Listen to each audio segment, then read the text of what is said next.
Bonjour et bienvenue sur le Journal du Geek. Donc je suis quelque part dans les Landes près de Hossegor pour découvrir le nouveau drone 3DR, le 3DR Solo. Donc hop, je vais descendre ici pour vous le montrer en gros à quoi il ressemble. Voilà, donc c'est le 3DR Solo et comme vous pouvez le voir, on peut brancher une GoPro Hero 4 dessus. Donc pour l'instant c'est compatible essentiellement avec les produits de chez GoPro.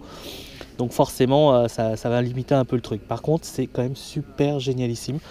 Franchement j'ai essayé, je trouve ça génial. Je suis pas un grand fan des drones parce que je trouve ça compliqué. Et ici 3DR a réussi à travailler sur ce côté super simple du pilotage de drone, puisqu'il vous propose non seulement des modes automatisés, mais aussi des modes sur des usages assez typiques. Alors il faut savoir que le drone en lui-même est câblé directement à la GoPro, donc on utilise un câble USB pour pouvoir récupérer le flux vidéo et tout ça est lié en Wi-Fi à la télécommande que monsieur ici possède, et sur cette télécommande, en gros voilà, est branché le smartphone en Wi-Fi. Donc c'est une application dédiée au 3DR Solo qui permet de piloter tout ça. Donc on a un retour en HD et c'est assez impressionnant, c'est super propre. Donc attendez, je vais me remettre. Voilà, et là on va passer au décollage.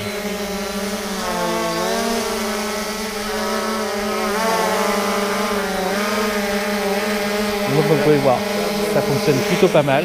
Et on a ici directement le fameux retour. Voilà, là vous me voyez en plus. Hello! Et à partir de là, on a 4 modes. On a un mode selfie, effectivement.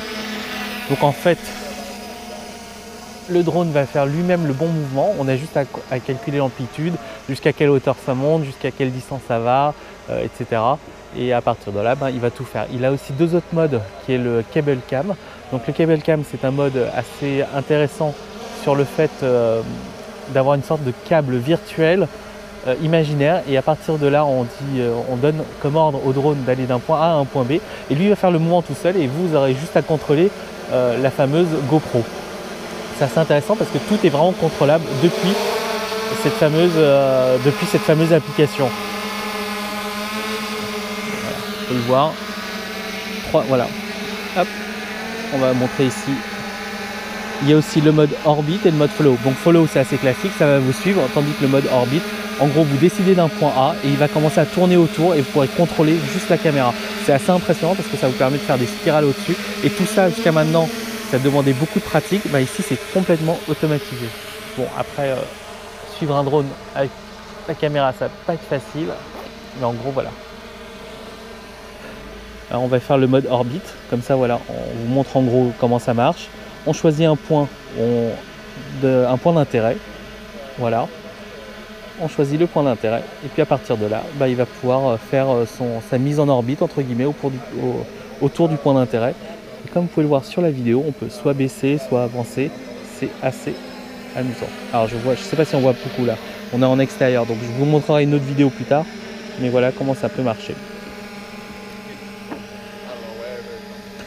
Au niveau de la télécommande en elle-même, comme vous pouvez voir, il y a pas mal de boutons, des contrôles et tout ça. Surtout, il y a un bouton de pause, un arrêt d'urgence, il y a un bouton de home qui revient à sa position de départ. C'est assez intéressant. Boutons A et B qui sont des favoris, et après, à partir de là, on peut l'éteindre tout simplement, tranquillement. Bon, je vois malheureusement pas trop avec le reflet, c'est dommage. Donc l'iPhone pour les reflets, c'est pas génial. Voilà, je crois que c'est à peu près tout. Et puis si vous avez d'autres questions, n'hésitez pas sur le Journal du Geek à nous poser ces fameuses questions autour du 3DR Solo.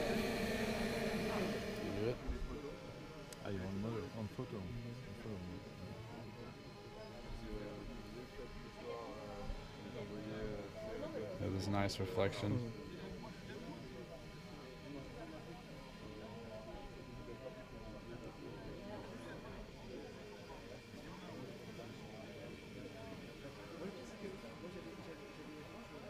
Just frame it up exactly how you want it.